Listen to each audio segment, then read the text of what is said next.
Hello class, how are you? कैसे हैं आप? तो दोस्तों, आज हम शुरू कर रहे हैं अपना next topic, that is what equilibrium price determination भी करेंगे और साथ साथ उसके बाद हम इसमें जो चेंजेस होते हैं उसके बारे में भी समझेंगे। ओके, फर्स्ट ऑफ ऑल तो हमें यह समझना है कि इक्विलिब्रियम प्राइस एक्चुअल में होता क्या है। ओके, नॉर्मली अगर मैं आपसे पूछूं कि किसी भी कमोडिटी का जो प्राइस है वो किस तरह से डिटरमाइन होता है, जैसे फॉर एग्जांपल जैसे मार्कर पेन है, तो मार्कर पेन का प्राइस मान लीजिए 30 रुपए है। ओके, अब इस पर्टिकुलर मार्कर पेन का जो प्राइस है वो 30 रुपए डिसाइड कैसे हुआ? मैंने आपसे पूछा कि ये 30 रुपए प्राइस जो है वो हमने कैसे डिसाइड करा। तो नॉर्मली हमारे दिमाग में ये आंसर आता है कि भाई इसको अगर मैं मार्केट में 30 रुपए का बेच रहा हूं तो मैंने क्या करा होगा कि काम करते हैं, इसकी जो कॉस्ट है वो जोड़ लेते हैं, जो कॉस्ट है वो जोड़ लेते हैं। फॉर सपोज इसको जो बनाने में हमने जो लेबर चार्जेस दिए एक पेन को बनाने में वो 5 रुपए दिए, इसमें जो मटेरियल है आपका जो प्लास्टिक है जो उसका फोम है वो अराउंड आपका 7-8 रुपए का लगा। ठीक है, एडवर्टीजमेंट के ऊपर इस पर खर्चा हुआ है, ट्रांसपोर्टेशन के ऊपर खर्चा हुआ है, वो कुल मिलाकर अराउंड मान लीजिए आपकी कॉस्ट 25 आ जाती है। कितनी? 25 आ जाती है। आपने सोचा कि भाई एक काम करते हैं, इस पर थोड़ा प्रॉफिट भी कमा लेते हैं। ऑब्वियसली 5 रुपए हमने प्रॉफिट के जोड़े और मार्केट में इसको हम 30 रुपए में बेचने निकल पड़े, 30 रुपीज में बेचने निकल पड़े। ठीक है, इस पर हमने प्रिंट कर दिया ₹30। लेकिन जब आप इस पर्टिकुलर मार्कर पेन को मार्केट में बेचने गए हो और आपने बोला कि भाई ये 30 रुपए का बिकना चाहिए, जो बायर आपके पास आ रहे हैं, आपने इसको 30 रुपए का बोला, लेकिन कोई भी इसको 30 रुपए में खरीदने को तैयार नहीं है। कोई इसके 28 रुपए भी नहीं दे रहा, कोई इसके 27 रुपए भी नहीं दे रहा। द प्रॉब्लम इज के फिर आप बोलोगे कि हमें ये मार्जिन जो है वो कम करना चाहिए, इसको हम 4 पे लेकर आए, 3 पर लेकर आए या 2 पर लेकर आए, और उसकी वजह से हमने जो पहले डिटरमाइन किया था प्राइस वो नहीं चल पाया, उससे कहानी नहीं बनी कि यार ये मेरी कॉस्ट है, ठीक है, इसमें मेरा इतना प्रॉफिट है, मैं इसको इतने में बेचूंगा, तो वो चीज हमारी यहां पर फेल हो गई।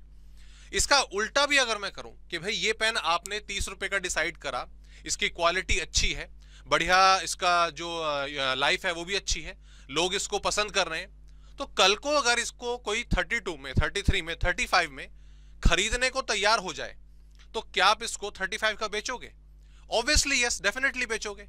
लेकिन वहां पर सेम थिंग, जो पॉलिसी आपने पहले डिसाइड करी थी कि यार इतनी कॉस्ट, इतना प्रॉफिट, इतने में बेचूं, वो सक्सेसफुल नहीं हुई।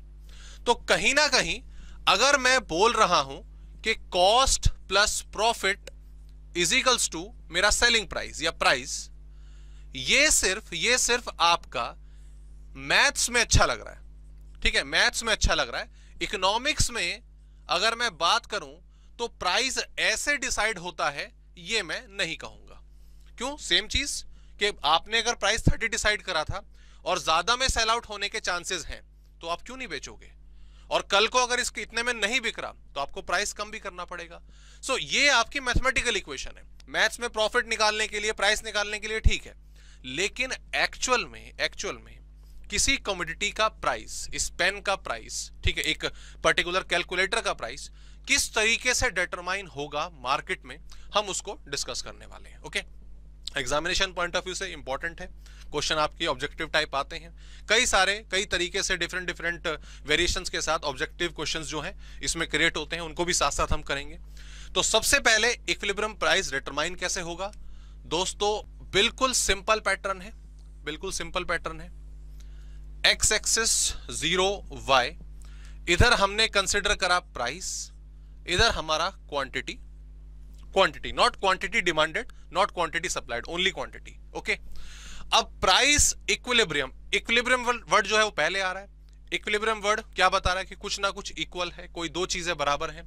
एग्जैक्टली दोस्तों, एक पर्टिकुलर कमोडिटी का प्राइस या इक्विलिब्रियम प्राइस कैसे डिटरमाइन होता है? जब उस कमोडिटी का डिमांड कर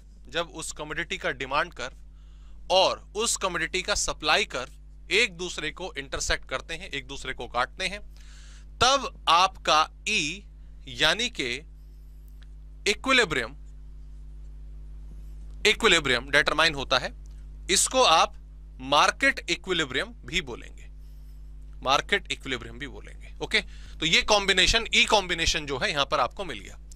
इस पर्टिकुलर ई कॉम्बिनेशन पर जो प्राइस का लेवल यानी कि पी मुझे मिल रहा है दोस्तों, इसी को कहा जाता है आपका इक्विलिब्रियम प्राइस।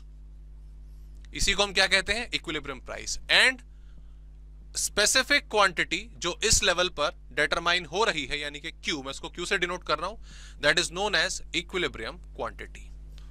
तो इस तरीके से आपका जो प्राइस है किसी कमोडिटी का वो डिटरमाइन होता है। एग्जैक्टली आप प्रोडक्ट को बना रहे हो, मार्केट में ले जा रहे हो, बेच रहे हो, वो कितना बिकेगा, ज्यादा बिकेगा, कम बिकेगा, ये उसकी डिमांड पर डिपेंड करता है कि मार्केट में जो कंज्यूमर है वो उसको खरीदने को तैयार है या नहीं है, उस पर्टिकुलर कमोडिटी को बायर मिल रहे हैं या नहीं मिल रहे हैं, इस पर डिपेंड करेगा। और बायर की अगर डिमांड है, कोई कंज्यूमर मार्केट में आता है प्रोडक्ट खरीदने के लिए, तो वहां पर वो गुड मौजूद भी होना चाहिए, वो प्रोडक्ट उस मार्केट में मिलना भी चाहिए। तो इसीलिए जो दो मेन वेरिएबल हैं जो डिसाइड करते हैं इक्विलिब्रियम प्राइस, इक्विलिब्रियम बराबर दो main variable, that is what, demand या आप कहिए मार्केट डिमांड उस पर्टिकुलर प्रोडक्ट की, और सप्लाई, मार्केट सप्लाई उस पर्टिकुलर प्रोडक्ट की। पर्टिकुलर प्रोडक्ट का मतलब क्या है? ये माइक्रो इकोनॉमिक्स है, माइक्रो कंटेंट है, तो हम इंडिविजुअल स्टडी यहां पर कर रहे हैं। ओके, तो अगर मैं डेफिनेशन की बात करूं, इसमें जो मेन आपकी डेफिनेशन, ऑब्वियसली एग्जाम में क्वेश्चन तो ऑब्जेक्टिव वाले आने हैं, बट हमें पता होना चाहिए कंटेंट के बारे में। तो पहले तो मार्केट इक्विलिब्रियम क्या है वो हमें मालूम होना चाहिए। तो अगर मैं मार्केट इक्विलिब्रियम की बात करता हूं, पहली definition, market equilibrium is that situation when demand for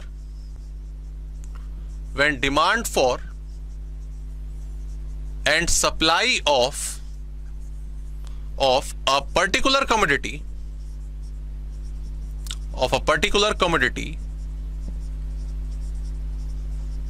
are equals to each other, और ऑब्वियसली यहां पर अगर मैं किसी पर्टिकुलर पॉइंट की बात कर रहा हूं तो वो कौन है? दैट इज व्हाट, पॉइंट ई, हम ई की बात कर रहे हैं। ओके, तो यहां पर जैसा कि मेन चीज हमारी डेफिनेशन में क्या ही मेन चीज इसमें जो समझने वाली है वो क्या, कि सिंपल सी बात कि जो डिमांड और सप्लाई है वो दोनों एक दूसरे के इक्वल हैं, बराबर है। डिमांड हम जानते हैं नेगेटिवली स्लोप डाउनवर्ड्स है, क्योंकि प्राइस में और क्वांटिटी डिमांडेड में नेगेटिव रिलेशन होता है, प्राइस बढ़ने पर डिमांड कम होती है। सप्लाई में उल्टा हो जाता है, सप्लाई में रिलेशनशिप पॉजिटिव है, प्राइस बढ़ने पर सप्लाई भी बढ़ेगी। क्यों? प्राइस बढ़ता है तो प्रॉफिट मार्जिन भी बढ़ेगा। तो इसीलिए हम जब बात कर रहे हैं प्राइस की, तो ऑब्वियसली इस सिचुएशन में जब डिमांड सप्लाई बराबर हुए वो आपका इक्विलिब्रियम, एक मार्केट इक्विलिब्रियम डिटरमाइन हुआ। अगर मैं प्राइस की डेफिनेशन की बात करूं तो equilibrium price is that price level which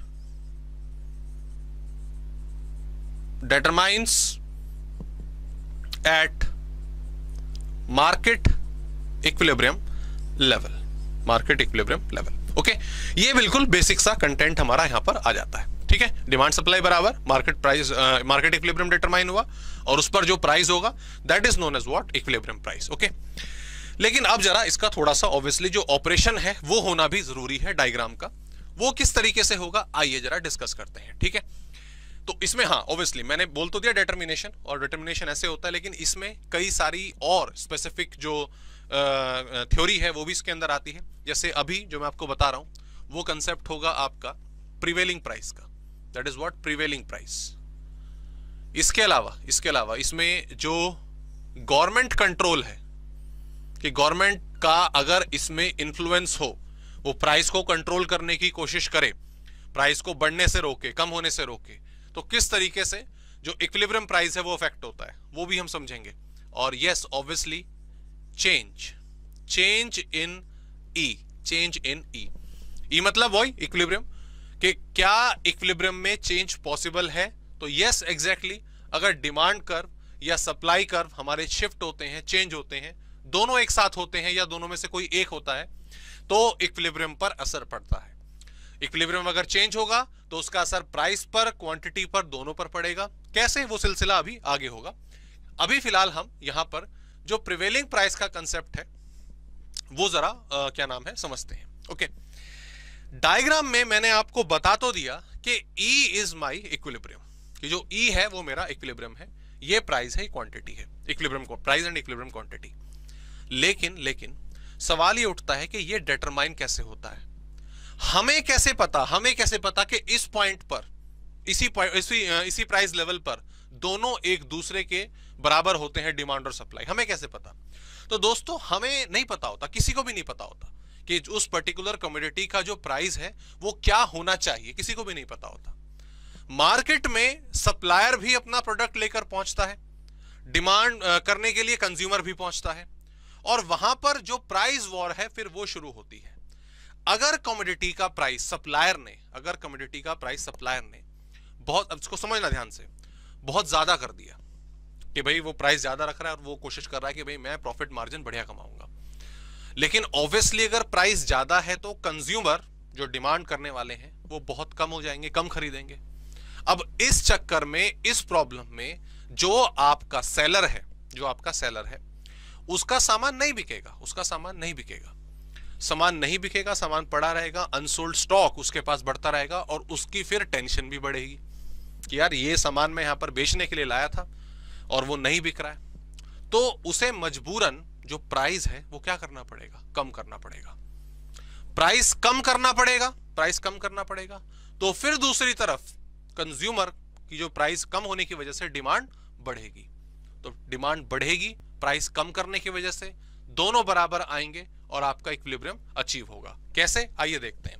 इसको डायग्राम को मैं थोड़ा और बड़ा बना रहा हूं ताकि ये क्लियर हो जाए। ओके, तो जैसे कि हम यहां पर देख रहे हैं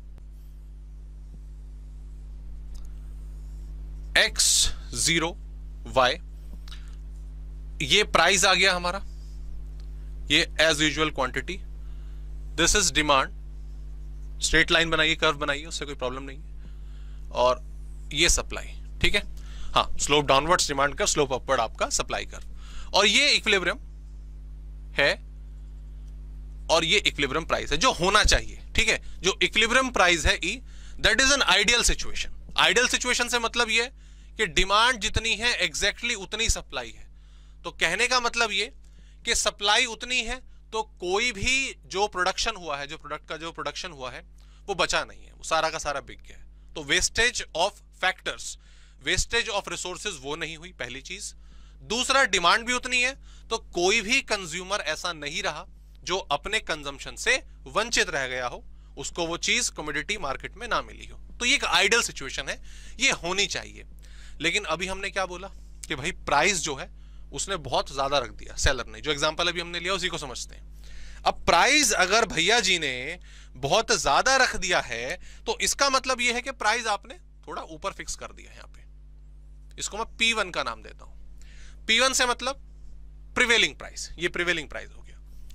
अगर आपने ये प्राइस बहुत ज्यादा रखा है तो ये डिमांड कर्व को यहां पे टकरा रहा है, सप्लाई कर्व को यहां पे टकरा रहा है। इसको मैं नाम देता हूं, सपोज E तो हो गया, इसको F मान लेते हैं, इसको G मान लेते हैं, ठीक है। अब मुझे बिल्कुल साफ साफ नजर आ रहा है, बिल्कुल साफ साफ नजर आ रहा है कि एट पॉइंट P1 मतलब प्राइस लेवल P1 पे जो डिमांड है एट F पॉइंट, जो डिमांड कर वो आप F पॉइंट पे है, और साथ ही जो आपका G है, सॉरी सप्लाई है, सप्लाई एट G पॉइंट। और ये मुझे साफ साफ बता रहा है कि डिमांड कम है, सप्लाई जाता है, which leads to excess supply and unsold stock। ये किसको लीड करेगा? आपके अनसोल्ड स्टॉक को लीड करेगा। अब आप खुद एक सेलर के नजरिए से सोचो, मान लीजिए आप सेलर हो, ठीक है, आपने प्रोडक्ट बनाया, आप बनाया कोई भी, आपने पेन बनाया, इस पेन को लेकर आप मार्केट में पहुंचे, आपने सोचा भाई प्रॉफिट अच्छा कमाएंगे, प्राइस बढ़िया रखेंगे, प्राइस आपने ज्यादा कर दिया, लेकिन कंज्यूमर इसको खरीदने के लिए नहीं आ रहे, बहुत कम आ रहे हैं। लेकिन आप मार्केट में प्रोडक्ट अच्छा खासा लेकर पहुंचे हो, सप्लाई खूब ज्यादा कर रखी है आपने। अब क्योंकि वो बिक नहीं रहा है तो आपके सामने प्रॉब्लम आ जाएगी अनसोल्ड स्टॉक की, किसकी? ये सामान भाई हमारा बिक नहीं रहा है।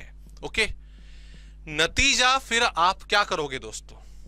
ऑब्वियसली कि भाई सामान नहीं बिक रहा, अनसोल्ड स्टॉक जा रहा है, इसको बेचना है, तो मार्केट में प्राइस लेवल आपको कम करने पड़ेंगे। तो नतीजा इस वाले सिचुएशन का नतीजा आपके सामने यह निकल के आया कि मार्केट में प्राइस गिरने लगेगा। मार्केट में प्राइस गिरने लगेगा। प्राइस गिरने पर हम जानते हैं दो असर पड़ते हैं।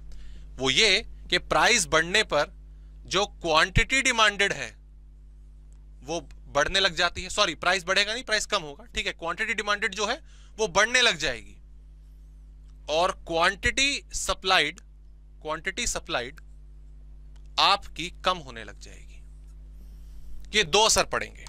हमने ऑलरेडी लॉ ऑफ डिमांड में, लॉ ऑफ सप्लाई में चीज कवर करी है कि अगर किसी कमोडिटी का प्राइस कम हो, प्राइस कम क्यों हुआ? क्योंकि आपके पास सामान बहुत ज्यादा बचा हुआ है, वो नहीं बिक रहा है, तो एक काम करते हैं, प्राइस को कम करते हैं। प्राइस कम करने पर हम दो रिजल्ट ऑलरेडी जानते हैं, लॉ ऑफ डिमांड का, लॉ ऑफ सप्लाई का। लॉ ऑफ डिमांड कहती है प्राइस कम होगा तो डिमांड, क्वांटिटी डिमांडेड बढ़ेगी, और प्राइस अगर कम होगा तो प्रॉफिट मार्जिन कम होने की वजह से सप्लाई भी कम होने लग जाएगी। नतीजा आप यहां पर देखेंगे, डिमांड बढ़ने लग जाएगी। पहले एफ पर थी, एफ से शिफ्ट होकर वो इस तरफ बढ़ने लग जाएगी, क्वांटिटी बढ़ने लग जाएगी। और जो सप्लाई है, जो जी पॉइंट पे थी, वो जी से इधर आएगी, और ऑब्वियसली ये आपकी कम हो रही है, क्वांटिटी यहां से इस तरफ कम हो रही है। दोनों आपस में आकर मीट करेंगे, ऑब्वियसली कहां पर? आपका ई पॉइंट पर। कहां पर? ई पॉइंट पर। और जब ई पॉइंट पर आएंगे तब हमारा प्राइस जो है पी, वो अपने आप अचीव हो जाएगा, वो टारगेट अपने आप ही सेट हो जाएगा। इस पॉइंट पर आकर कोई खलबली नहीं रहेगी कि भाई सामान नहीं बिक रहा, बच गया आपका यहां पे, ऐसा कुछ भी नहीं होगा। जितने डिमांड है उतना प्रोडक्ट मार्केट में है, काम बिल्कुल ठीक ठाक बढ़िया तरीके से चलेगा। ओके, तो एक बार इसको गो थ्रू करते हैं। मैंने क्या किया? एट अ पॉइंट P1 एक प्राइस लेवल ज्यादा रखा, सेलर ने स्टार्टिंग में प्राइस आपका ज्यादा रखा। ओके, नतीजा क्या आया कि जो P1 है वो डिमांड को आपका F पॉइंट पर काट रहा है, ठीक है। F पॉइंट यहां तक आएगा, नीचे चाहे तो आप बना सकते हैं पर जरूरत नहीं है। और सप्लाई आपका G पॉइंट पर आया। मुझे साफ साफ दिख रहा है कि जो आपका G है वो आगे है क्वांटिटी में, F पीछे है, तो मतलब सप्लाई ज्यादा है और डिमांड कम है। ओके, सप्लाई ज्यादा मतलब एक्सेस सप्लाई, ज्यादा सप्लाई आपने करी हुई है। ओके, एंड सीधी सी बात है, आपका जो अनसोल्ड स्टॉक है, सामान आपके पास बच जाएगा। नतीजा, सेलर को प्राइस कम करना पड़ेगा। प्राइस अगर कम करते हैं, क्वांटिटी डिमांडेड बढ़ती है, या आप कहिए एक्सपैंड होती है, तो वो हमने बढ़ाई, नीचे की तरफ आने लग जाएगा कर्व। ठीक उसी तरीके से जो आपका प्राइस कम है, प्राइस कम होने पर प्रॉफिट मार्जिन कम होता है, तो अब आगे भी चल के जो सप्लायर है यार, प्रॉफिट मार्जिन हमारा कम होता जा रहा है, हम सप्लाई कम करेंगे, सप्लाई कम होने लग जाएगी। ओके, दोनों ई पॉइंट पर आपका मीट करेंगे, इक्विलिब्रियम प्राइस हमारा अचीव हो जाएगा। ओके, तो ये इसके अंदर पॉइंट जो है आता है। हाँ, इसमें कंक्लूजन जो हमारे पास थी वो ये इसका चलो एक क्वेश्चन बनाते हैं। अगर मैं इसका क्वेश्चन बनाऊं, वो क्या कि इफ क्वेश्चन, मान लीजिए ऑब्जेक्टिव टाइप बेसिस बनाते हैं, क्योंकि एग्जाम में वही आने वाले हैं। If prevailing price, okay short में लिख रहे हैं PP, prevailing price is more than equilibrium price, is more than equilibrium price, ऊपर था, then there is a situation of,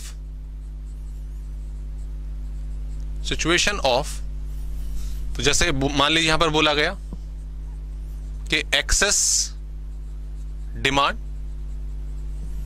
या बोला गया आपसे बी पॉइंट इफेक्टिव डिमांड, या आपसे बोला गया C point excess supply, D none of these. तो बिल्कुल सिंपल, आपने जो एक तरह से क्वेश्चन बनाया वो ऑब्जेक्टिव टाइप बनाया, और हमें मालूम है कि अगर इक्विलिब्रियम प्राइस आपका ज्यादा है तो ऑब्वियसली ये सिचुएशन आपकी आंसर में आएगी। ठीक है, इफेक्टिव डिमांड क्या होता है, एक्सेस डिमांड अभी हम करेंगे, इसका दूसरा रूप है। और सेम इफेक्टिव डिमांड क्या होता है दोस्तों, इफेक्टिव डिमांड होता है जब सिंपली इक्विलिब्रियम पर कौन, डिमांड और सप्लाई दोनों एक दूसरे के बराबर है। ठीक है, उसको बोला जाता है आपका इफेक्टिव डिमांड। अब इसको उल्टा कर देते हैं, एक क्वेश्चन में से और बन सकता है। हाँ, एक क्वेश्चन और बना देते हैं इसमें। मान लीजिए ये ब्लू वाला पॉइंट याद रखिएगा, इसमें मान लीजिए ये मैंने पॉइंट दिया P, ये मैंने पॉइंट दिया आपका Q, और यहां पर मान लीजिए मैंने पॉइंट दिया S, और यहां पर पॉइंट दिया T। ओके, तो क्वेश्चन बना दिया कि which one is in the state of excess supply, कि इनमें से कौन जो है वो एक्सेस सप्लाई को इंडिकेट कर रहा है, या कहेगा वो इसमें से कौन सा अनसोल्ड स्टॉक को प्रेजेंट कर रहा है। तो डेफिनेटली आप इसमें से जो टी पॉइंट है दोस्तों, जो एरिया है आपका एफ और जी के बीच में, ये वाला जो एरिया है, इसको हम एक्सेस सप्लाई कहते हैं। So our answer must be T. तो खैर मैं पी पॉइंट अब हटा देता हूं, ये वाले ब्लू वाले, क्योंकि इनकी अब आवश्यकता नहीं है, दूसरा केस हम करेंगे। ठीक है, ये इस तरह से क्वेश्चन आपका बन सकता है। आइए आगे बढ़ते हैं नेक्स्ट। अब आगे मान लीजिए कहानी को उल्टी कर देते हैं। आपने बोला था कि भाई हम प्रॉफिट ज्यादा कमाएंगे, प्राइस ज्यादा रखते हैं। अब आपने सोचा कि भाई काम करते हैं, प्राइस वॉर थोड़ी शुरू करते हैं मार्केट में, और प्राइस हम कम रखेंगे। ठीक है, कम रखेंगे, ज्यादा लोग हमारे पास आएंगे। ठीक है, हम सही अपना जो मार्केट कैपेसिटी है हमारी वो बढ़ेगी। आपने प्राइस कम कर दिया, कम लेवल पे डिटरमाइन कर दिया P2। अब ये टकराया, यहां पर पॉइंट को कुछ और नाम देते हैं। मान लीजिए इसको मैंने S नाम दिया, ये सप्लाई कर्व को काट रहा है, और इसको मैंने T, R कर लेते हैं इसको, क्योंकि S ऑलरेडी है, R कर लेते हैं। तो एट प्राइस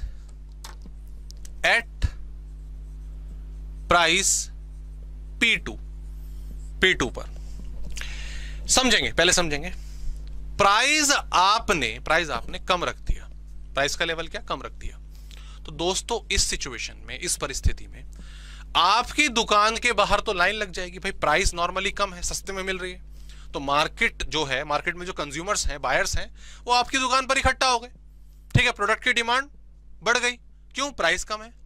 अब ये चीज देखकर जब डिमांड ज्यादा है और आपकी दुकान में उतना सामान नहीं पड़ा जितने बाहर कस्टमर है, क्योंकि प्राइस आपने कम रखा, भीड़ लग गई है, then there is a situation of obviously excess demand.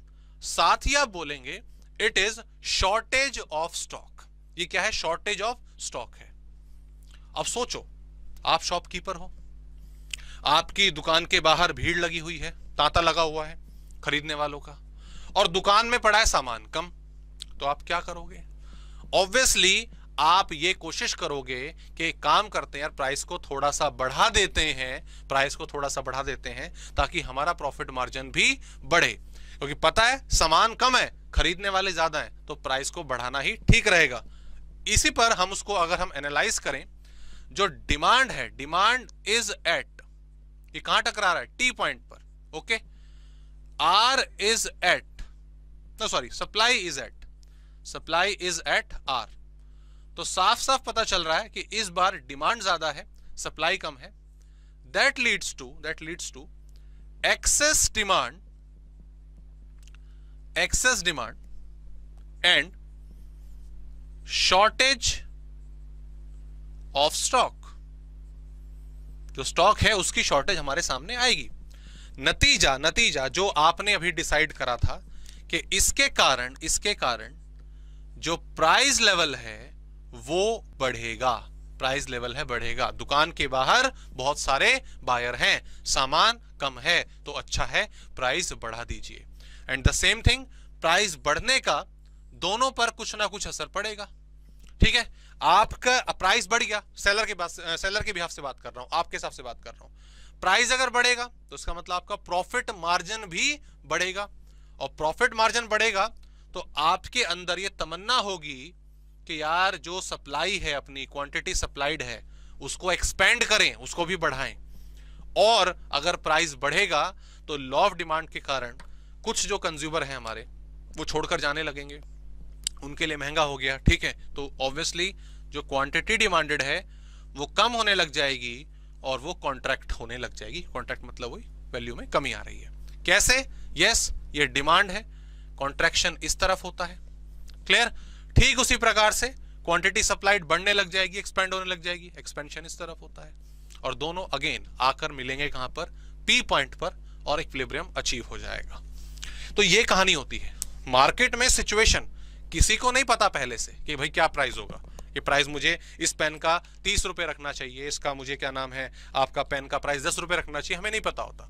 बस वहां पर डिमांड और सप्लाई, भाई जैसे मान लीजिए फॉर एग्जांपल, अगर मैं मई जून जुलाई के महीने में क्रैकर्स जो हैं, जो पटाखे हैं, वो बेचना शुरू करूं, ठीक है कि भाई ये मान लीजिए पटाखे हैं, क्रैकर्स हैं, और मैं मार्केट जो पहले प्राइस चलता था उससे भी क्या नाम है 30% ऑफ 40% ऑफ पर बेच रहा हूं, लेकिन क्या उस मंथ में कोई खरीदेगा? नहीं, क्योंकि रिक्वायरमेंट नहीं है। तो भले आपने प्राइस कम रखा लेकिन मार्केट में डिमांड ही नहीं है, तो क्या करोगे? लेकिन दिवाली के टाइम पर यही चीज अगर आप महंगी भी बेचोगे तो भी लोग खरीदते हैं। तो कहने का मतलब जो दो मेन कंपोनेंट्स हैं जो प्राइस को डिटरमाइन कर रहे हैं मार्केट के अंदर, वो दो हैं, एक डिमांड कर्व, एक आपका सप्लाई कर्व। एक कमोडिटी की मार्केट डिमांड, एक आपकी मार्केट सप्लाई। दोनों आपस में कहां अपना कोरिलेशन सेट करते हैं, कहां उनकी मिली मिली होती है, कहां वो दोनों एक दूसरे से इंटरसेक्ट करते हैं, that level is market equilibrium, जिस पर इक्विलिब्रियम प्राइस अचीव होता है। और हाँ, इसमें एक चीज हमने और यहां पे ऐड ऑन करी, एक और चीज हमने समझी, वो ये कि अगर ये आपका प्राइस हो गया पी इक्विलिब्रियम, तो इससे ऊपर की जो सिचुएशन है, ये वाला रीजन, ये वाला क्षेत्र, ये क्या होता है? यस एग्जैक्टली, एक्सेस सप्लाई, जो हमने पहले वाले एग्जांपल में देखा था। ओके, और ठीक इसी तरीके से ये वाला पोर्शन, इसको हम कहेंगे आपका excess demand. That is the concept of excess demand. Clear? तो ये हमारा पॉइंट था आपका इक्विलिब्रियम प्राइस का, जिसमें हमने प्रिवेलिंग प्राइस का जो कंटेंट है वो आज डिस्कस करा। ठीक है, आज की क्लास में हम इतना रखेंगे। ऑब्जेक्टिव टाइप क्वेश्चन इसके बनाते हैं एग्जैक्टली, टॉपिक कवर करने के बाद उनकी भी प्रैक्टिस करेंगे, क्योंकि obviously examination point of view से वही जरूरी है। हमें कंसेप्ट भी मालूम होना चाहिए, हमें एप्लीकेशंस भी मालूम होनी चाहिए, तभी हम आपका जो ऑब्जेक्टिव टाइप क्वेश्चन है उनको अचीव कर पाएंगे, उनको टारगेट कर पाएंगे। ठीक है, नेक्स्ट क्लास में मिलते हैं। नेक्स्ट क्लास में हम यहां पर फोकस करेंगे कि गवर्नमेंट अगर इंटरफेयर करे, या चलो पहले चेंज कर लेंगे। ठीक है, चेंज वाला टॉपिक इजी है, डिमांड वाला थोड़ा सा गवर्नमेंट वाला थोड़ा सा कॉम्प्लेक्स है, तो चेंज वाला हम नेक्स्ट क्लास में करते हैं, और उसके काफी सारे जो ऑब्जेक्टिव टाइप क्वेश्चन हैं उनको हम बनाएंगे और फिर करते हैं उसको। ठीक है, प्लीज इस टॉपिक में कोई डाउट, कोई क्वेरी हो तो आप पूछ सकते हैं।